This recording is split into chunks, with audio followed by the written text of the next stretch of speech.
Sekarang umat manusia sekarang kita akui jempol. Kenapa kita akui jempol? Al-amru bil ma'rufnya kuat, tapi an-nahyu 'anil munkarnya lemah selemah-lemahnya.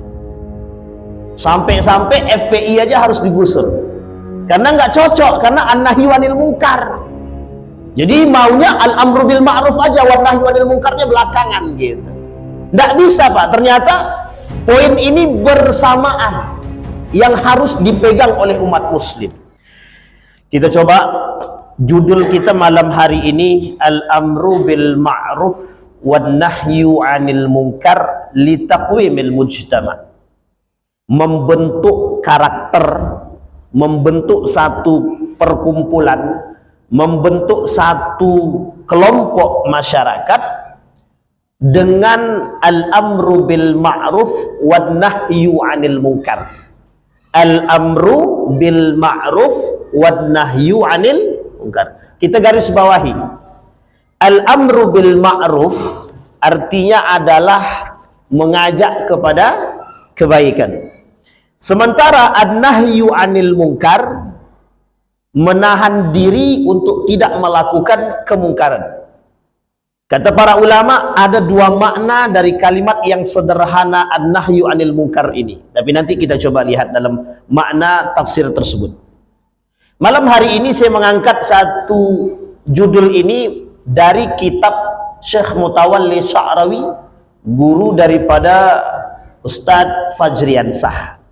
Jadi para ulama-ulama yang lulusan Mesir mesti kenal dengan Syekh Mutawalli Sya'rawi. Menuliskan kitab judulnya Adabul Islamiyah, Al-Adab Al-Islamiyah fil Quranil Karim.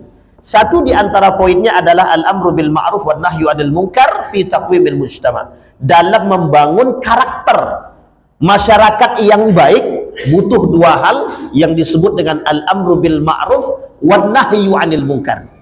Dalam pemahaman ini itu sederhana pemahamannya. Yang pertama, tidak hanya al-amru bil ma'ruf tapi juga ada an-nahyu 'anil munkar.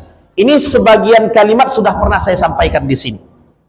Nah, yang poin pentingnya adalah membangun karakter mujtama, membangun karakter masyarakat, membangun kelompok yang kuat dengan sandarannya, yang kuat dengan keimanannya, yang kuat dengan pemahamannya tentang al-amru bil ma'ruf wan nahyu 'anil munkar. Sekarang umat manusia sekarang kita akui jempol. Kenapa kita akui jempol? Al-amru bil ma'rufnya kuat, tapi an-nahyu 'anil munkarnya lemah selemah-lemahnya. Sampai-sampai FPI aja harus digusur karena nggak cocok, karena an-nahyu 'anil munkar. Jadi maunya al-amru bil ma'ruf aja, wa nahyu 'anil munkarnya belakangan gitu. Nggak bisa Pak, ternyata poin ini bersamaan yang harus dipegang oleh umat muslim. Baik, kita bacakan ayat Al-Qur'annya. Bismillahirrahmanirrahim. Wal takum minkum ummatui, mesti dapat hafal semua Pak ya. Wal takum minkum ummatui yad'una ilal khair wa ya'muruna bil ma'ruf wa yanhauna 'anil munkar. Kita preteli satu-satu. Preteli itu kita coba bedah satu-satu. Wal takum minkum ummatun. Kita bahas dulu dari kalimat ummatun. Kalimat ummatun ini tutlak ala marratin. Dia kalau dalam bahasa Arab ismul marrah, satu kali saja, ummatun. Tapi makna ummatun di sini banyak. Meskipun satu secara eksplisit sendiri, tetapi secara makna dia banyak. Tidak mungkin umat itu satu orang, mesti umat itu semua. Tapi yang dimaksud adalah semua kelompok yang tergolong dalam satu masa tersebut. Maka disebut dengan ummatun wahidatun. Jadi umat itu apa? Semua golongan. Kita semua ini disebut dengan ummatun wahidatun. Umatnya siapa kita nih? Umatnya siapa? Muhammad sallallahu alaihi. Ada enggak umat Ibrahim di sini? Bagian umat Ibrahim, umatnya Adam gitu. Makanya ada bapak-bapak kemarin, dia bilang ketika umroh itu dia bilang begini, Ustaz, itu siapa? Itu cucu baginda Nabi Muhammad SAW, cucu Nabi. Langsung ngamuk dia. Emang dia aja yang cucu Nabi? Emang kami nggak cucu Nabi? Kata dia gitu. Sekarang saya tanya Bapak Ibu. Bapak Ibu ini cucu Nabi apa tidak? Ya. Cucu Nabi apa tidak? Ya. Tapi kan nggak tahu Nabi siapa kan? Nabi Adam kah? Nabi Yusuf kah? Atau apa? Benar juga Pak. Secara logika benar. Jangan mentang-mentang cucu Nabi Muhammad aja. Kami juga Nabi. Bisa jadi kami cucu Nabi Adam. Bisa jadi kami cucu. Marah dia Pak. Karena memang waktu itu ada yang umroh bareng kami, ada seorang Habib. Jadi dia anggap ada sedikit perbedaan. Tapi kembali kepada poin kita. Jadi Bapak Ibu sekalian yang berbahagia, ummatun wahidah. Nah kata para ulama, yuradu biha al-milla aidin. Ketika kalimat ummatun dalam pemahaman yang dimaksud ayat tersebut adalah kelompok yang seharusnya ada di tengah umat muslim. Pertanyaannya, kelompok yang seperti apa? Tad'una ilal khair. Kita ulangi, tad'una ilal khair. Apa artinya tad'una ilal khair? Yang mengajak kepada kebaikan. Saya ulangi sekali lagi, mengajak kepada kebaikan. Tad'una ummatun yad'una ilal khair, masyarakat yang mengajak kepada kebaikan. Contoh, yuk kita ke masjid, saling mengajak antara satu dengan yang lain. Maka kata para ulama, didahului kalimat tersebut, ulama tafsir mengatakan didahului dengan kalimat wal takum, wal takun, wal takun minkum, agar kalian menjadi. Ini bahasanya, agar kalian menjadi orang yang mengajak kepada kebaikan. Kira-kira dari pemahaman yang simpel ini, agar kalian menjadi orang yang mengajak kepada kebaikan. Kira-kira siapa yang punya tanggung jawab? Siapa yang mengajak kepada kebaikan tersebut? Kalian di situ siapa? Saya, Ustadz Fajri, Ustadz Misran, atau Ustadz yang lain? Semuanya. Pertanyaannya muncul, apakah orang yang mengajak kepada kebaikan itu harus baik dulu atau tidak? Oke, kita lihat. Entar, tenang. Kita lihat tuh. Wasa'atun anta'ti li insanin wa naqulu lahu liyakum minka suja'un fama ma'na dzalika. Kata Syekh Mutawalli Syarawi, ketika ada kalimat mengatakan kepada kalian wal yakum minka syuja'an, agar kalian menjadi orang yang pemberani. Artinya apa? Artinya kita dituntut untuk menjadi pemberani. Artinya sebelum kita mengajak orang berbuat baik, kita harus baik dulu. Kalau kita ingin mengajak orang atau menahan orang untuk tidak melakukan kemungkaran, kita harus menahan diri dari kemungkaran. Bisa dipahami Bapak Ibu? Sehingga mohon maaf Bapak Ibu, kata Syekh Mutawalli Syarawi, umat yang paling mencukupi mutakalimah sifat-sifat kebaikan ini sebenarnya ada pada Ibrahim alaihissalam. Umatnya Ibrahim. Nah sekarang ini harus diturunkan kepada siapa? Kepada kita semua. Kepada kita semua. Dari baginda Nabi Muhammad SAW, dalam sejarah Nabi menyatukan semua umat dalam piagam Madinah. Pertanyaannya, apakah Abu Bakar harus baik dulu sebelum menyatukan orang itu? Apakah Umar harus baik dulu sebelum mengajak orang berbuat baik? Apakah Utsman harus berbuat baik dulu sebelum dia mengajak orang kepada kebaikan? Apakah Utsman harus meninggalkan kemungkaran dulu sebelum dia mengajak orang meninggalkan kemungkaran? Apakah? Betul atau tidak? Jadi wajib Pak. Fal wajib alaikum, kata para ulama, fal wajib alaikum an tatrukul munkara qabla an yadwal insana ilal munkar. Ilal ma'ruf atau ila tarkil munkar.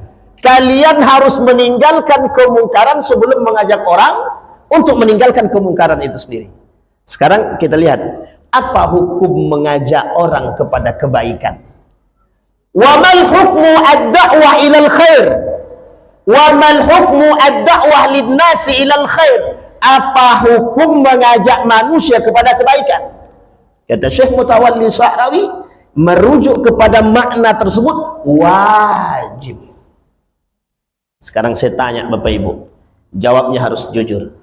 Bapak Ibu sudah mengajak orang kepada kebaikan atau belum?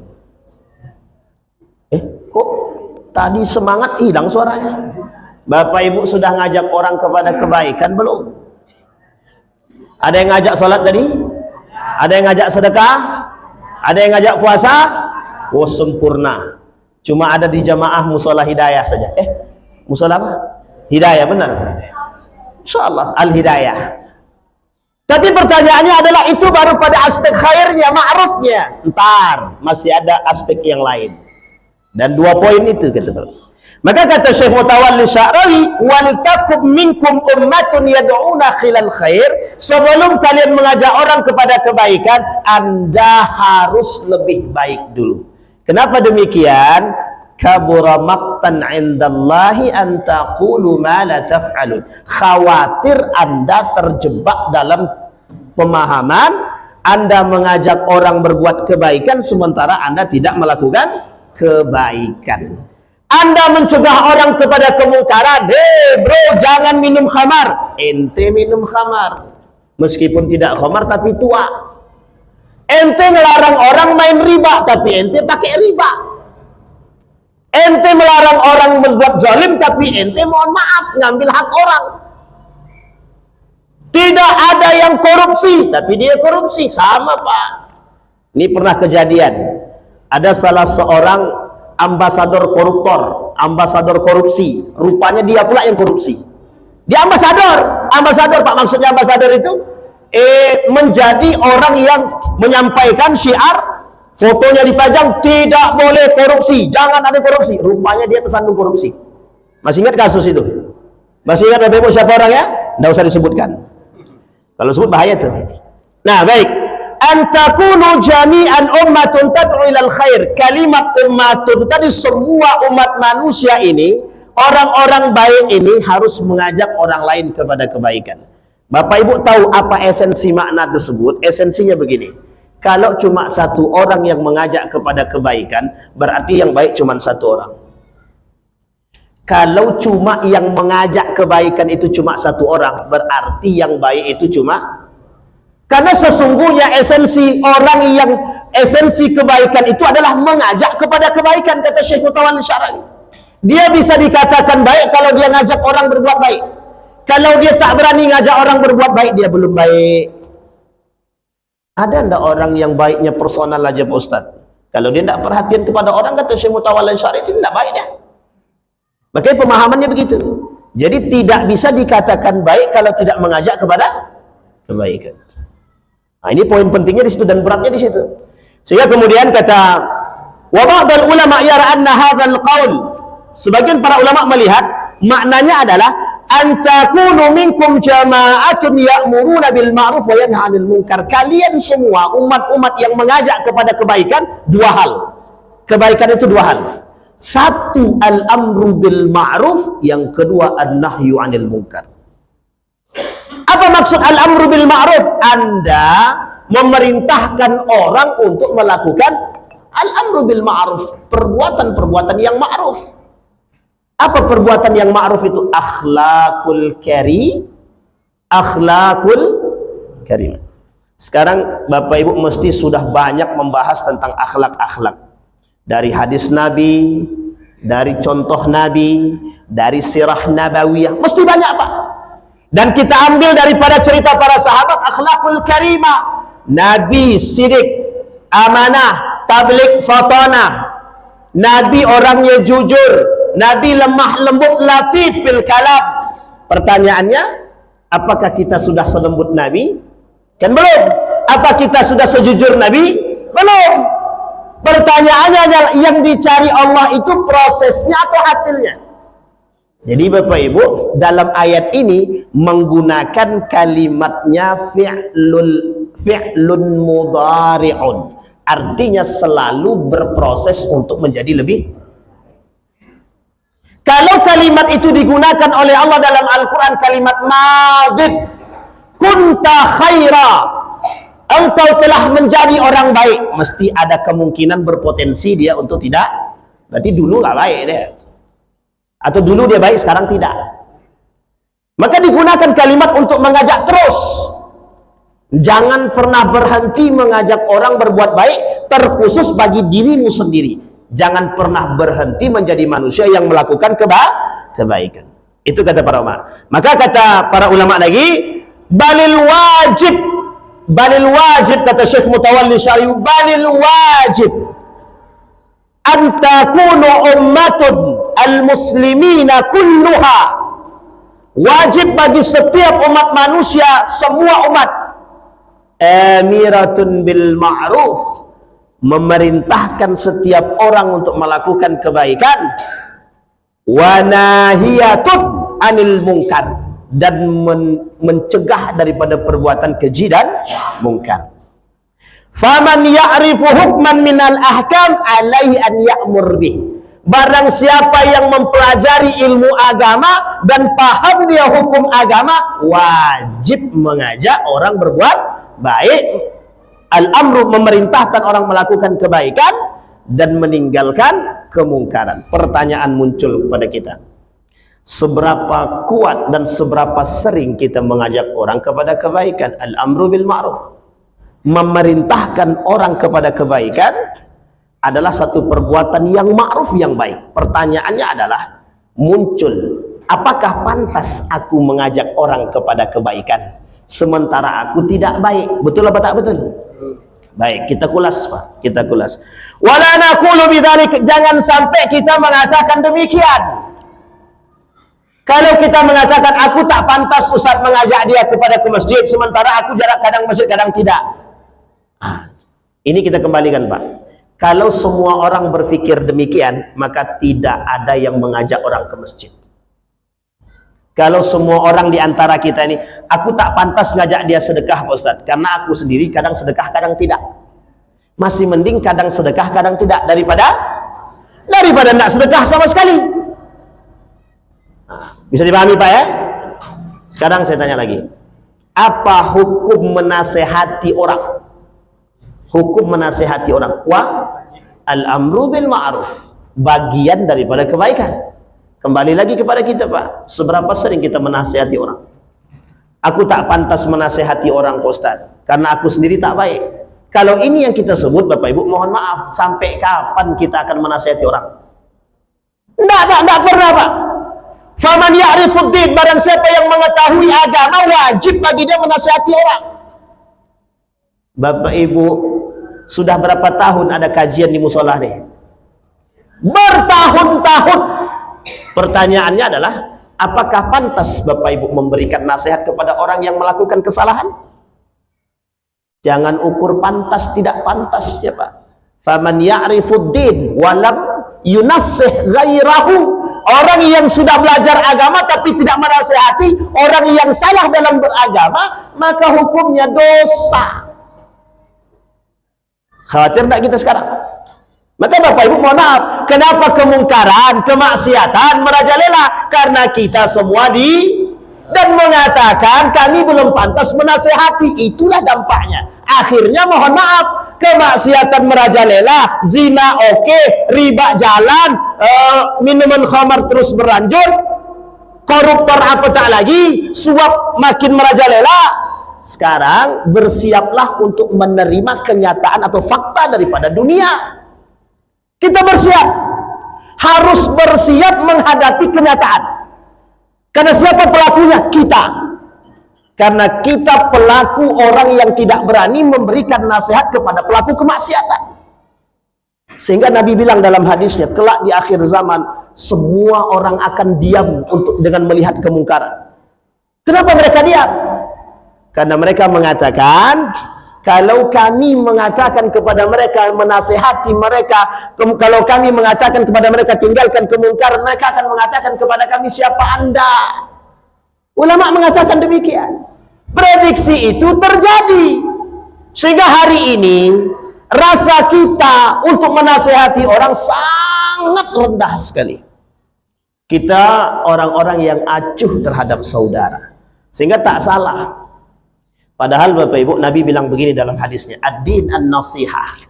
Agama itu nasihat. Liman? Lillahi, wali kitabihi, wali rasulihi, wali a'immatil mursalin, wa ammatuhum. Agama itu nasihat bagi siapa? Allah, bagi kitabnya, bagi rasulnya, bagi para a'immatul mursalin, pemimpin-pemimpin umat, para imam-imam, para alim soleh, wa ammatuhum, dan buat kalian semua. Sehingga tidak ada alasan bagi kita yang mengerti, sekalipun kita yang mengerti cuma satu. Misal, Bapak Ibu tahu bahwa hukum berzakat itu wajib, cuma itu yang Bapak Ibu tahu. Sementara Bapak Ibu lihat wajah saya dan saya tak bayar zakat, dan Bapak Ibu tidak datangin saya dan tak nasihati saya, salah. Salah. Berarti kami harus menasihati para pejabat dong Pak Ustadz yang menyeleweng. Ya memang harus begitu. Yang punya kedekatan itu baik. Contoh. Misal saya dekat dengan salah satu anggota dewan, dan saya tahu perbuatan anggota dewan ini salah. Ya wajib bagi saya untuk mengingatkan. Jangan mohon maaf karena sudah dikasih mobil tak berani ngomong. Itu masalah. Yang kita khawatirkan muncul orang memuji-muji yang salah. Kalian tidak perlu, udah nggak usah takut. Anda pejabat yang dicaci maki oleh masyarakat karena berbuat maksiat, karena korupsi, karena ini, nggak usah takut. Karena kalian punya backingan orang pusat. Besok datang mobil Pak, mobil listrik. Kita bukan menasehati pelaku maksiat, tapi justru mohon maaf, kita mengambil keuntungan dengan memuji. Datang mobil listrik. Coba sesekali nak, kita puji, datang enggak ke rumah kita mobil listrik ya? Awak takutnya datang ambulan. Kalau ambulan enggak apa-apa Bu, datang bisa kita pakai untuk masyarakat, alhamdulillah. Tapi mohon maaf Bapak Ibu, ini mirisnya keadaan kita sekarang. Orang yang mengerti agama tidak mau memberikan nasihat kepada pelaku kemaksiatan, sehingga mohon maaf mereka nyaman dengan kemaksiatan yang mereka lakukan. Nyaman di sini Bapak Ibu, mohon maaf ya, nyaman di sini karena tidak ada orang yang menyinggung, tidak ada orang yang menasehati, tidak ada orang yang memberikan peringatan. Akhirnya diamnya kita mengaminkan perbuatan kemaksiatan yang mereka lakukan. Inilah poin daripada wal takum minkum ummatun yad'una ilal khair ya'muruna bil ma'ruf. Ini baru koma, belum titik. Sekarang kita lihat. Wa hunaka minal ulama man qala innal ladzi ya'til munkar lahu hukmun akhar aidan wa huwa an yanha ghairahu 'anil munkar. Ay annal insan al-mu'min matalibun bi amrain. Dalam persoalan kemungkaran manusia dituntut dua hal. Dalam urusan kemungkaran manusia dituntut dua hal, kata para ulama. Al-awwal alla yasna'il munkar. Yang pertama, jangan membuat kemungkaran. Oke Pak ya? Maka kata Allah dalam Al-Quran begini, kata Allah, wala tufsidu fil ardi ba'da islahiha. Jangan kalian melakukan kerusakan di muka bumi ini setelah dilakukan perbaikan. Sekarang saya tanya, siapa yang melakukan kerusakan itu? Manusia. Manusia yang seperti apa? Tabi'un li hawahu, yang mendurutkan hawa nafsu dia, yang mempertuhankan hawa nafsu dia. Cuma itu doang Pak. Sekarang saya tanya, binatang itu melakukan kerusakan apa tidak? Binatang melakukan kerusakan apa tidak? Kita ambil contoh kucing di rumah itu. Kadang kalau Bapak Ibu taruh aja maka ikan di atas meja itu, tak usah ditutup pakai tudung saji, hilang nggak lauk itu? Hilang sekali, dua kali, tiga kali, empat kali. Kayak tadi pagi Pak, ada ibu-ibu mencaci maki kucing. Setan kucing nih, kata dia. Terkencing dia di atas Hondawa, kata dia. Gitu Pak. Sekarang saya tanya Pak, kita mengumpat kucing itu apa gunanya? Ada ndak akal kucing tuh? Yang mohon maaf, jangan tersinggung ya. Yang astagfirullahaladzim. Kalau kita mengumpat, mencaci maki kucing, yang jahil itu siapa? Ya kita. Kenapa? Karena kucingnya memang tak punya otak, Pak. Sejak kapan kucing punya akal? Artinya mohon maaf, kalau ada manusia diberikan akal, justru melakukan kerusakan, apa bedanya dengan kucing? Nggak ada, Pak. Justru dia lebih berbahaya daripada kucing. Kucing nggak ada akalnya. Sampai kiamat pun nggak akan Allah kasih akal kucing untuk berpikir.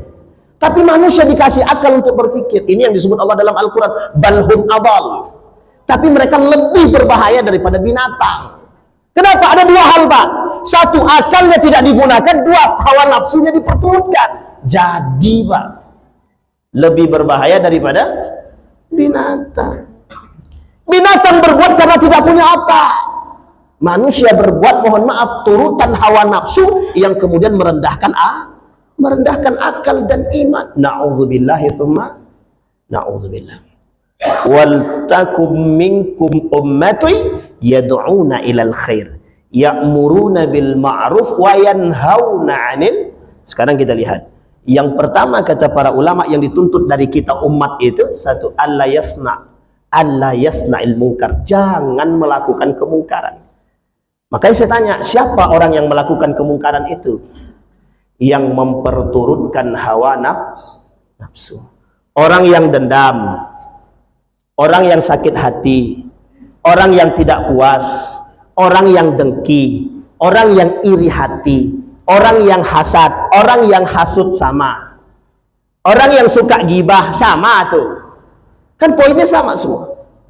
Dorongan hawa nafsu. Artinya kita dilarang melakukan kemungkaran. Kalau kita berbicara sekarang begini, mengapa ada orang membunuh? Apakah kita langsung main hakim aja? Umar bin Khattab ketika melihat ada orang yang membunuh, dia cari tahu dulu, Pak, mengapa dia membunuh. Sama halnya ketika ada maling, pada masa Umar bin Khattab menjadi seorang khalifah, ada orang yang maling. Ketika maling ditanya sama Umar bin Khattab, kenapa ente maling? Kata dia, kami maling. Khalifah, aku maling ini karena mohon maaf, kalau tak maling kami tak makan, anak kami mati. Dijawab sama Umar bin Khattab, siapa yang kau maling? Diambil hartanya, dibagi kepada orang tadi, Pak. Tak disalahkan sama Umar bin Khattab. Kenapa? Umat manusia yang berada di sekeliling maling nih tak peduli sama si maling ini, Pak. Padahal maling ini orang miskin, tak mampu, sekelilingnya tidak peduli. Justru ketika dia maling tidak disalahkan oleh Umar bin Khattab. Mohon maaf, yang tidak disalahkan bukan perbuatannya. Perbuatan maling tetap salah, tapi dia tidak dihukum. Kenapa tidak dihukum? Banyak umat manusia yang tidak, mohon maaf, umat manusia yang berada di sekitar dia mampu tapi tak perhatian, Pak. Satu. Jadi wajar nggak kalau ada yang mengatakan kemungkaran itu bisa terjadi karena kerakusan. Ada orang maling. Bapak Ibu masih ingat sejarahnya Wali Songo Sunan Kalijaga yang dirampoknya siapa? Si Pitung yang dirampok siapa? Ini cerita si Pitung ini masyhur nih, Pak. Cerita si Pitung ini masyhur, tidak hanya di Indonesia. Saya pernah berdiskusi dengan beberapa orang yang datang dari Turki. Beliau mengamati tentang persoalan Jakarta, tentang adat istiadat. Mereka bercerita tentang si Pitung. Kita anggap itu cerita rakyat, tapi mengapa mereka tahu? Kenapa? Robin Hood lah istilah kata. Memaling, tapi yang dimaling adalah, sekarang saya tanya, maling salah nggak? Dosa nggak? Dosa, Pak. Pertanyaannya adalah ketika hasil maling itu apa kata si Pitung? Kita maling bukan untuk kita. Pokoknya jangan coba mengambil sepeser pun dari hasil kita maling. Kita berikan kepada orang yang tidak mampu. Gimana hukumnya itu? Boleh maling tapi untuk kebaikan. Gimana? Sama istilahnya boleh berbohong tapi untuk kebaikan. Sekarang saya tanya, mesti mohon maaf, kalau seandainya majelis ulama waktu itu ada, bagaimana menghukumi si Pitung, bagaimana menghukumi Sunan Kalijaga? Coba, Pak. Beberapa waktu yang lalu saya berdiskusi dengan salah seorang KNKS.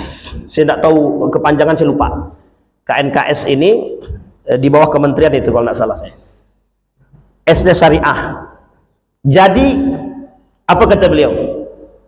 Ridwan, ente tahu enggak BSI gitu?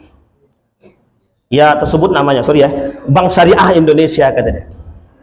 Kata beliau, ya saya tahulah namanya itu perbankan syariah, murni syariah enggak? Kata dia. Saya ditantang begitu Pak. Awak sebagai orang ekonomi Islam mesti jawabannya syariah lah. Ntar dulu bro, kata dia. Coba lihat di belakangnya siapa pemainnya semua. Yang dia maksud bukan persoalan ribanya Pak, tapi yang dia maksud siapa manusia terbesar di belakangnya. Kata dia. Bank-bank yang lain siapa manusia di belakangnya? Semua melakukan kezaliman. Pertanyaannya, apakah kita diam dengan kezaliman itu? Saya bilang, iya juga ya. Kita berpikir nih Pak, permainan dunia yang sengsara rakyat, tapi mereka bermain di atas Pak. Dunia Pak, bukan Indonesia, dunia. Ternyata ada kekuatan besar yang sangat besar sekali di balik semua progres program-program yang ada di muka bumi ini. Ada satu pemain tunggalnya, Pak. Yahudi. Saya pernah cerita di sini, Pak ya. Bapak Ibu buka di dalam, ada video sudah diterjemahkan dalam bahasa Indonesia. American Dream. Cari cerita video itu. Tonton, Pak. Enggak panjang, Pak. Semua berawal dari situ. Kerusakan di muka bumi ini berawal dari situ. Kemungkaran di muka bumi ini berawal dari situ. Pertanyaan kita adalah, ternyata terstruktur kemungkaran itu mereka buat dan dipegang satu kelompok. Dipegang satu kelompok. Artinya Pak, kita hari ini kemungkaran yang kita lawan bukan kemungkaran perkampungan, bukan perkampungan provinsi, bukan. Global Pak, internasional.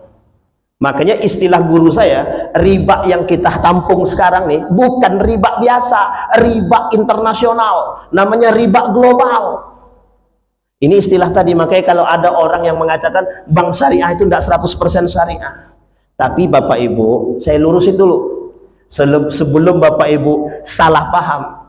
Sekalipun tidak 100% syariah, sekarang saya tanya, apa hukumnya proses menuju syariah? Lebih baik mana, berproses menuju syariah atau tidak syariah sama sekali? Ada yang mengatakan begini, umat muslim, lebih baik kami ke konvensional sekalian daripada pura-pura syariah. Gitu. Sekarang, apa gunanya Majelis Ulama Indonesia kalau kita tak percaya dalam proses mereka? Yang salah, itu salah. Dalam bank syariah, kalau ada yang mengatakan tidak 100% syariah, satu sisi bisa kita benarkan, satu sisi kita salahkan.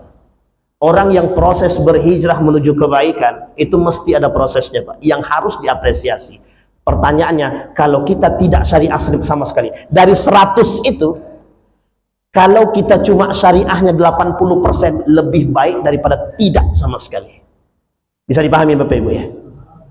Tapi mohon maaf Bapak Ibu, di situ perkataan saya bilang sampai setidaknya kita sedang berproses melawan kemungkaran itu melalui permainan tersebut. Ini kemungkaran Pak. Kalau dulu Pak, kami mohon maaf di Yogyakarta memang ini pekerjaan kami.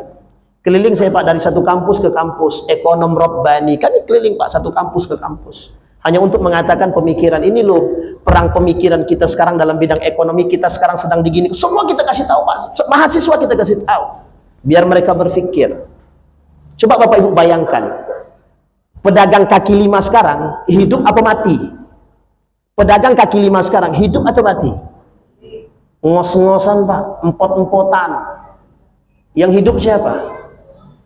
Yang hidup siapa? Yang besar Pak, justru mohon maaf diberikan ampunan pajak. Yang tersiksa yang kecil-kecil ini tetap diminta pajak. Sudah memohon tolong begitu pun tidak dikasih keringanan.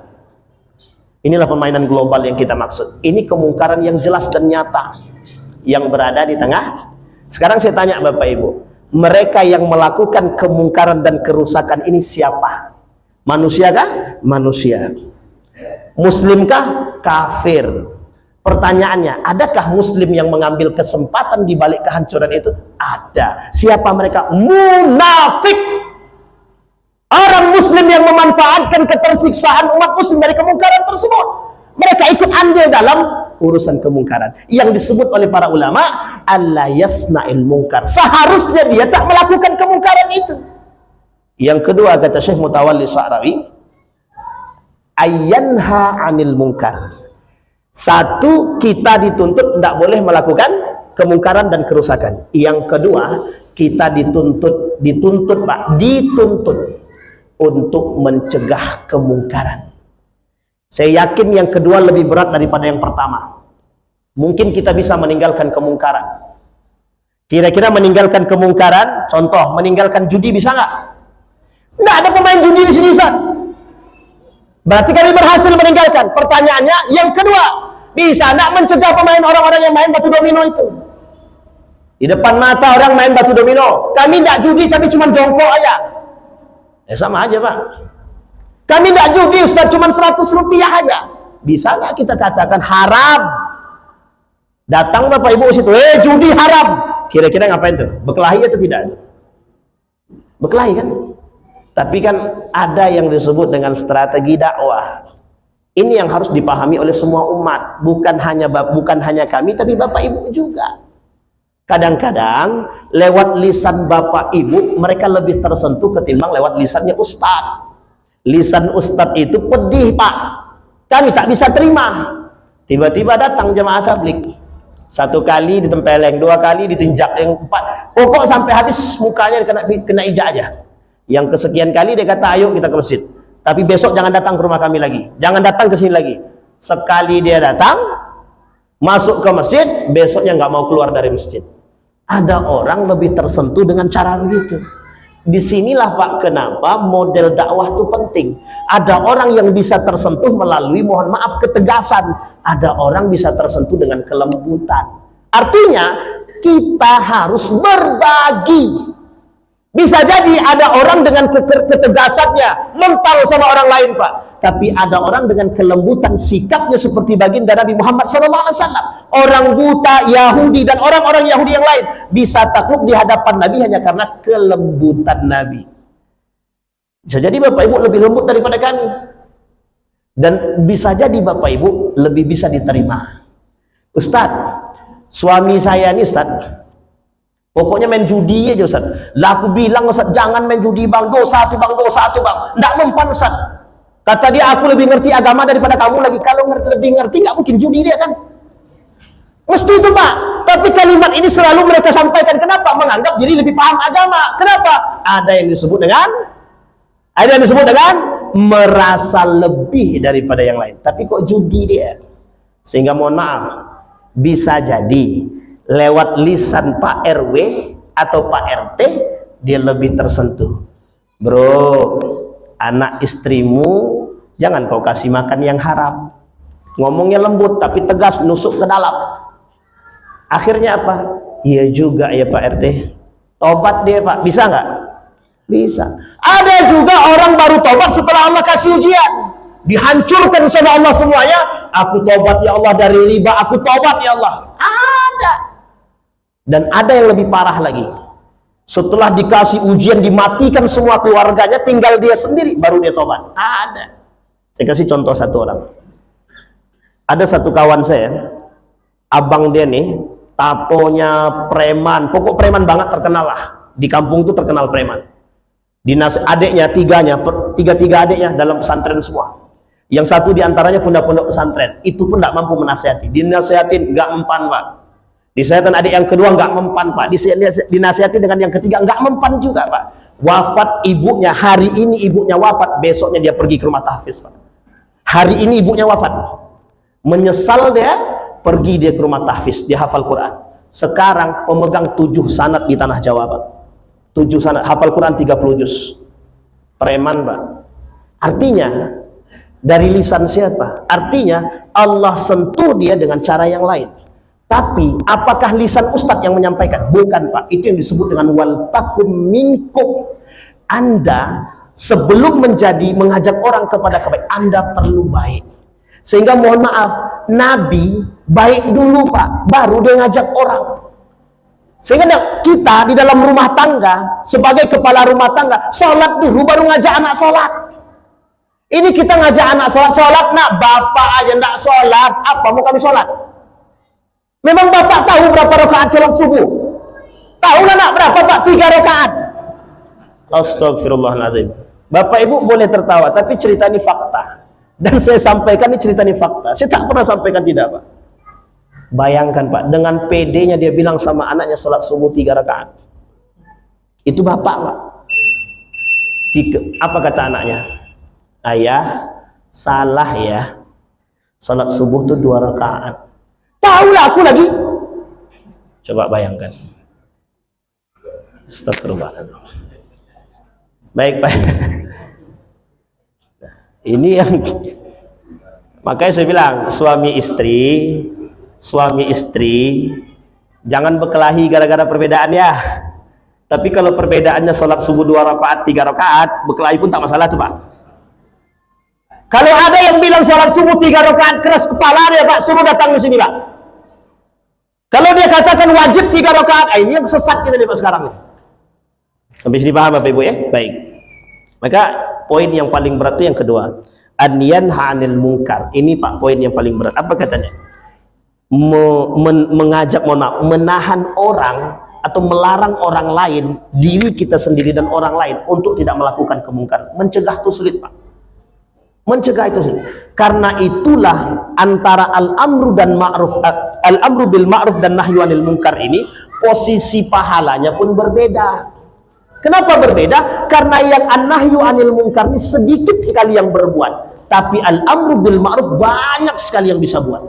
Sampai dikatakan sama Nabi dalam hadisnya, kelak di akhir zaman, kata Nabi, banyak orang bisa berbuat al-amru bil ma'ruf, sedikit yang bisa an-nahyu 'anil munkar. Kita ambil contoh. Ini contoh nyata, Pak. Menurut Bapak, yang saya sampaikan ini keras atau tidak? Keras atau tegas? Sekarang saya tanya, apa semua masjid mau? Apa masalah? Ada yang disebut dengan an-nahyu 'anil munkar, itu tak semua berani untuk menyampaikan secara vulgar. Padahal, Pak, wajib bagi kita menyampaikan secara terang-terangan an-nahyu 'anil munkar. Kenapa demikian? Karena banyak sekali yang tidak tahu an-nahyu 'anil munkar, itu banyak yang kata. Dikira menyakiti orang itu biasa. Akhirnya banyak yang melakukan perbuatan tersebut. Dikira riba itu tidak semuanya dosa, masih ada yang biasa. Dikira mencaci maki orang itu biasa. Dikira mengkafirkan orang itu biasa. Dikira menganggap orang lain, menganggap diri sendiri lebih baik itu biasa. Akhirnya terjadi apa? Itulah al-munkar di tengah kita. Kalau seandainya mereka semua main suap, Ustaz, kita wajib main suap. Itu dalil siapa? Siapa yang buat dalil? Lawan kita sesama muslim, Pak. Kira-kira ini kemungkaran yang tersembunyi atau kemungkaran yang harus kita lawan? Pemahaman seperti ini yang merusak. Sehingga mohon maaf kita, Pak, mohon maaf, menganggap sesuatu yang diharamkan oleh Allah itu dihalalkan pada poin tertentu. Tidak. Allah tak pernah halalkan babi dalam kondisi terjepit. Tidak. Ingat Bapak Ibu, Allah tidak pernah menghalalkan babi dalam kondisi terjepit. Orang yang memakan babi dalam keadaan terjepit bukan dihalalkan. Ingat kalimat ini, bukan dihalalkan, tapi dimaklumkan kondisinya. Dimaklumkan, bukan dihalalkan. Kalau dihalalkan berubah hukum. Apa mungkin Allah merubah hukum dari halal jadi haram, dari haram jadi halal? Tidak mungkin, Pak. Yang harus kita pahami dengan akal kita. Artinya adalah Allah memberikan kita keluasan dalam kondisi terjepit, sehingga dalam kondisi itu Anda bisa melakukan sesuatu yang tadinya haram, dimaklumkan untuk dilakukan. Itu pun terikat dengan kondisi. Ada yang bertanya sama saya begini, Ustadz, menurut Ustadz bagaimana, apa hukumnya para kontraktor itu main tender itu suap? Karena Ustadz, saya nih Ustadz, kalau tidak main tender, kalau tidak main suap, kami tak akan dapat tender itu, Ustaz. Gimana Bapak Ibu jawab? Halal itu haram? Nggak bisa pula kita jawab halal itu Pak, main aja tuh hak Bapak tuh. Nggak bisa. Semua pemain itu bagaimana? Sekarang saya tanya sama beliau, Bapak, kalau Bapak tidak ikut main, Bapak mati apa tak mati? Dijawab sama dia, ya nggak mati lah Ustaz, tinggalkan semua. Ada kondisi terjepit. Kadang-kadang mohon maaf Pak, kita anggap kondisi terjepit itu sekarang ini terjepit kita nih. Kalau kita sekarang terjepit dalam jepitan global Yahudi, betul.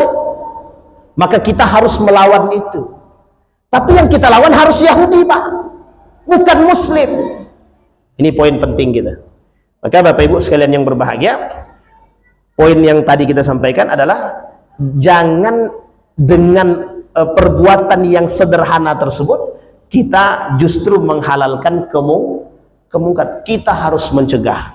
Nah, yang menjadi masalah kadang-kadang kemungkaran itu terjadi di tengah keluarga kita, yang oleh sebagian orang menutupi kemungkaran itu, dan ada sebagian orang mencari dalil untuk membenarkan kemungkaran itu hanya ingin diri dia selamat. Boleh apa tak boleh? Tidak boleh, Pak. Tidak boleh. Apapun kemungkaran yang kita lakukan, tidak ada dalil untuk membenarkan, kecuali, ini kita ambil contoh dalam Islam, tapi ya saya bahas dalam Islam. Ada orang menjaga kehormatan diri dia, menjaga diri dia dari maling, tak sengaja maling itu mati, terbunuh sama dia. Dosakah dia? Tidak berdosa. Kenapa? Karena dia menjaga diri dia. Tapi ada tapinya. Jangan seutuhnya dibawa dalam undang-undang, tergantung pada tempat masing-masing. Ada yang juga sejalan dengan agama, ada yang bertolak belakang. Dalam konteks itu, apakah membunuh hukumnya halal? Tidak. Tapi kalau tak sengaja terbunuh, orang tersebut tidak bersalah dalam agama. Bisa dipahami, Pak, ya? Bapak Ibu sedang jalan, tiba-tiba datang begal. Tiba-tiba bapak karena dikeroyok oleh begal ambil pisau, karena bawa pisau, tak sengaja orang tersebut mati. Artinya Bapak Ibu jaga diri. Apa hukum menjaga kehormatan? Apa hukum menjaga harta? Apa hukum menjaga diri? Wajib. Ini poin yang dimaklumkan. Poin yang dimaklumkan. Di belakang daripada itu, dalam posisi yang terbuka, yang terlepas, kita haram membunuh manusia. Al-qatlu bil qatli. Kalau Anda membunuh, maka Anda harus dibunuh dalam agama. Makanya ini yang disebut dengan qisas. Wal hurumatu qisas. Bisa dipahami Bapak Ibu?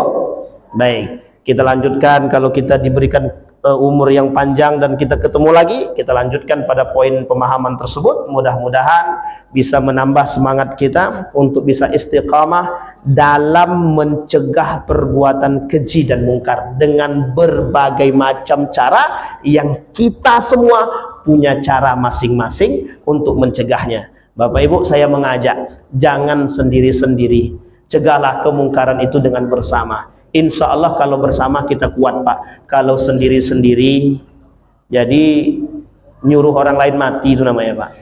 Jadi lemah kita kalau sendiri. Tapi kalau kita kuat bersama, insya Allah. Fa'tabiru ya ulil absar la'allakum tuflihun. Assalamualaikum warahmatullahi wabarakatuh.